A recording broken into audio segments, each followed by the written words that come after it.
चुनावी परिणाम सामने आएंगे। 23 तारीख को शाम तक ये पिक्चर लगभग तस्वीर क्लियर हो जाएगी कि आखिरकार दोनों ही राज्यों में किसकी सरकार बनने जा रही है। इस बीच बड़ी खबर निकलकर सामने आ रही है। उपचुनाव में सभी 15 सीटों पर वोटिंग खत्म हो चुकी है। झारखंड, महाराष्ट्र में भी वोटिंग संपन्न हो चुकी है। झारखंड में शाम 5 बजे तक 67.59% वोटिंग हुई है। महाराष्ट्र में सबसे कम मतदान हुआ है। शाम 5 बजे तक महाराष्ट्र में महज 58.22% मतदान हुआ है। गढ़चिरौली में सबसे ज्यादा 69.63% वोटिंग हुई है। जहां भी उपचुनाव हो रहा था 15 विधानसभा सीटों पर, साथ ही महाराष्ट्र और झारखंड दोनों ही राज्यों में वोटिंग संपन्न हो चुकी है। ईवीएम को सील किया जा रहा है। ईवीएम को सील करने की ये एक्सक्लूसिव तस्वीरें हम आप तक पहुंचा रहे हैं। तस्वीरों में आप देख पा रहे होंगे कि किस तरीके से जो है ईवीएम का जो वायर है उसको यहाँ पर समेटा जा रहा है। ईवीएम को जो पोलिंग बूथ के अधिकारी हैं, कर्मचारी हैं, उसको सील कर रहे हैं और यही ईवीएम जो है 23 तारीख को खुलेगी जब वोटों की गिनती होगी। 23 तारीख को ये तय करेगी महाराष्ट्र और झारखंड की जनता जनार्दन की आखिरकार कौन सी राजनीतिक पार्टियों के दावे और वादे पर दोनों ही राज्यों की जनता ने मुहर लगाई है। क्योंकि महाराष्ट्र और झारखंड की बात की जाए तो दोनों ही राज्यों में जो सबसे बड़ा चुनावी मुद्दा रहा वो था महंगाई और बेरोजगारी का। और इसी के साथ ऐसे कई नारे भी दिए गए तमाम राजनीतिक पार्टियों की तरफ से जो सियासी गलियारों में चर्चा का विषय बना रहा। चाहे वो योगी आदित्यनाथ का दिया हुआ नारा हो, बटेंगे तो कटेंगे, और उसके बाद प्रधानमंत्री नरेंद्र मोदी का दिया हुआ नारा हो कि अगर बटेंगे तो बांटने वाले महफिल सजाएंगे। इसके बाद महाराष्ट्र की बात करते हैं तो इसी महाराष्ट्र की धरती से एक बार फिर प्रधानमंत्री नरेंद्र मोदी ने हुंकार भरी और हुंकार भरते हुए कहा था कि ना एक रहेंगे तो सेफ रहेंगे। और इसी को लेकर जो है आखिरी दिन 18 तारीख को जब चुनाव प्रचार का आखिरी दिन था तो किस तरीके से राहुल गांधी जो नेता प्रतिपक्ष है उन्होंने प्रधानमंत्री नरेंद्र मोदी के इस बयान पर तीखा हमला बोला था। तो बयानबाजी एक तरफ और यहाँ पर वादे दावे एक तरफ, लेकिन फिलहाल दोनों ही राज्यों में वोटिंग संपन्न हो चुकी है। 23 तारीख को चुनावी परिणाम घोषित किए जाएंगे। सलमान खान समेत तमाम दिग्गज हस्तियां मुंबई में पोलिंग बूथ पर अपने मताधिकार का प्रयोग करने के लिए पहुंचे। दोनों ही राज्यों की जनता ने तमाम दिग्गज हस्तियां जो चुनावी दंगल में उतरे थे, चुनावी मैदान में उतरे थे, उनकी किस्मत आज ईवीएम में कैद कर दी है। चाहे वो महाराष्ट्र की सीएम एकनाथ शिंदे हो या फिर उद्धव ठाकरे के बेटे आदित्य ठाकरे की बात की जाए, या फिर महाराष्ट्र की बात सीधे आपको झारखंड लिए चले तो गांडे से कल्पना सोरेन की बात करते हैं, या फिर खुद जो हेमंत सोरेन की बात की जाए तो ये तमाम वो हॉट सीटें हैं जहां पर आज दिग्गजों की अग्नि परीक्षा होनी थी। 23 तारीख को ये तय होगा कि आखिरकार इस अग्नि परीक्षा में कौन से राजनेता फेल हुए हैं और कौन से राजनेता पास हुए हैं। और इसी पर ज्यादा बातचीत के लिए हमारे सहयोगी रानू मिश्रा हमारे साथ न्यूज रूम से लाइव जुड़ गए हैं। रानू, वोटिंग संपन्न हो चुकी है। वोटिंग संपन्न होने के बाद सबके ज़हन में एक ही सवाल कि आखिरकार दोनों ही राज्यों में किसका राज तिलक होगा। बिल्कुल, महाराष्ट्र हो या झारखंड, दोनों राज्यों में जो है मतदान खत्म हो गया है। शाम 6 बजे तक मतदान होना था। हालांकि झारखंड में कुछ जगह कुछ पोलिंग बूथों पर शाम 5 बजे तक ही वोटिंग होनी थी, वहां भी खत्म हो गई। तो दोनों राज्यों में महाराष्ट्र की 288 विधानसभा की सभी सीटों पर वोटिंग खत्म हो गई है। तो वहीं झारखंड की जो 38 सीटें शेष बची थी जिन पर आज मतदान हो रहा था वहाँ पर भी वोटिंग खत्म हो गई। यानी दोनों राज्यों में चुनावी बेला जो है वो पूरी तरीके से समाप्त हो चुकी है। बस 2 दिन का इंतजार करना होगा। 23 नवंबर को जब काउंटिंग होगी तब पता चलेगा कि किसकी किस्मत में क्या लिखा है। फिलहाल महाराष्ट्र की बात करें तो सबसे कम वोटिंग परसेंटेज यहाँ पर देखने को मिला है, क्योंकि पिछली बार 61% के आसपास मतदान हुआ था महाराष्ट्र में, लेकिन इस बार जो है अभी शाम 5 बजे तक की बात की जाए तो ये नहीं लग रहा है कि 19 वाला आंकड़ा जो है महाराष्ट्र छू पाएगा, क्योंकि सबसे कम मतदान देखने को यहीं पर मिला है। तो 2019 में 61% हुआ था, लेकिन अब यहाँ पर 58% के आसपास जो है मतदान देखने को मिला है शाम 5 बजे तक। तो कुल मिलाकर सबसे ज़्यादा गढ़चिरौली, जहाँ पर करीब 69% के आसपास मतदान हुआ है। तो वहीं मुंबई की बात करें, महानगर की बात करें, तो वहाँ पर सबसे कम वोटिंग हुई है। हालांकि ये कम वोटिंग के पीछे भी कई मायने हैं। महाराष्ट्र के कई ऐसे शहर हैं, चाहे मुंबई हो, गढ़चिरौली हो, और चाहे झारखंड के कुछ ऐसे शहर हैं जहां पर सबसे ज़्यादा बम्पर वोटिंग जो है वो देखने को मिली है। लेकिन एक चीज़ जो कॉमन है वो ये है कि झारखंड की जिन 38 सीटों पर आज मतदान हो रहा था, उनमें ज़्यादातर सीटें आदिवासी इलाके वाली थी। तो कुल मिलाकर आदिवासी क्षेत्र में बम्पर वोटिंग हुई है। और कहा जाता है कि आदिवासी क्षेत्रों में जहां पर एक ज़माने में वोटिंग तो आप छोड़िए, पोलिंग बूथ भी नहीं थे, कुछ जगह ऐसी थी जहां पर आज़ादी के बाद पहली बार पोलिंग बूथ बनाए गए, तो वहां पर भी बम्पर मतदान हुआ है। हालांकि बम्पर मतदान महाराष्ट्र में कम वोटिंग की ओर इशारा करता है, कुछ भी कहा नहीं जा सकता, क्योंकि राजनीति है, कभी न कभी इधर उधर करवट लेती रहती है। लेकिन कहा जाता है कि जब वोटिंग परसेंटेज ज़्यादा बढ़ता है तो एंटी इनकम्बेंसी ज़्यादा हो जाती है, और जो कम होती है तो एंटी इनकम्बेंसी का चांसेस जो है कम रहते हैं। लेकिन कुछ चुनावों में ये भी झूठ साबित हो गया है, चाहे हरियाणा की बात हो या फिर लोकसभा चुनाव की बात हो।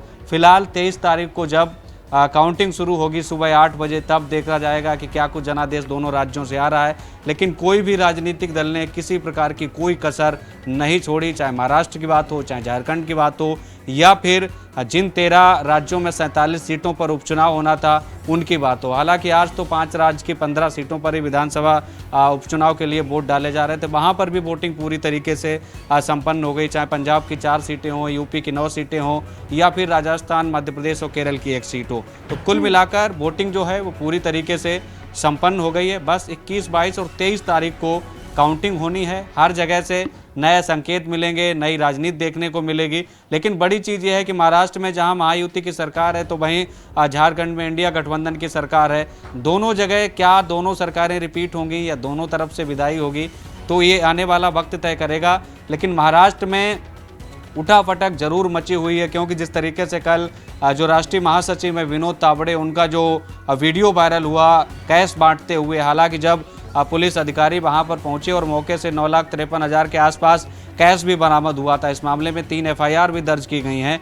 हालांकि वो जांच चल रही है, लेकिन अब बिटकॉइन का मुद्दा आ गया है, किस तरीके से सुप्रिया सुले और महाविकास आघाड़ी पर भारतीय जनता पार्टी हमलावर है। तो कुल मिलाकर पूरे दिन आज जो है वोट फॉर कैश का मुद्दा हावी रहा, छाया रहा। जितने भी बड़े बड़े लीडर मतदान करने के लिए पहुंचे, उन्होंने ज़्यादातर नेताओं ने इसी पर प्रतिक्रिया दी। फिलहाल चुनाव संपन्न हो गया है, अब इंतजार करना होगा कि किनकी किस्मत में क्या कुछ लिखा है। महायुति रिपीट कर पाएगी कि नहीं कर पाएगी, या फिर महाविकास आघाड़ी की सरकार बनेगी। बिल्कुल, अगर महाराष्ट्र के पॉलिटिक्स की बात की जाए रानू, अगर लोकसभा पर अगर हम एक नजर डालते हैं, तो महाराष्ट्र की जनता ने बड़ा झटका दिया था बीजेपी को। 9 सीटें, 48 में से महज 9 सीटें ही सिर्फ बीजेपी अपने दम पर लोकसभा चुनाव में महाराष्ट्र में जीत पाई थी। क्या लगता है आपको, क्या इसी के कारण भारतीय जनता पार्टी महाराष्ट्र में कह सकते हैं कि एक हिंदुत्व का पॉलिटिक्स जो है, हिंदुत्व के पॉलिटिक्स के पिच पर उतरती हुई नजर आई?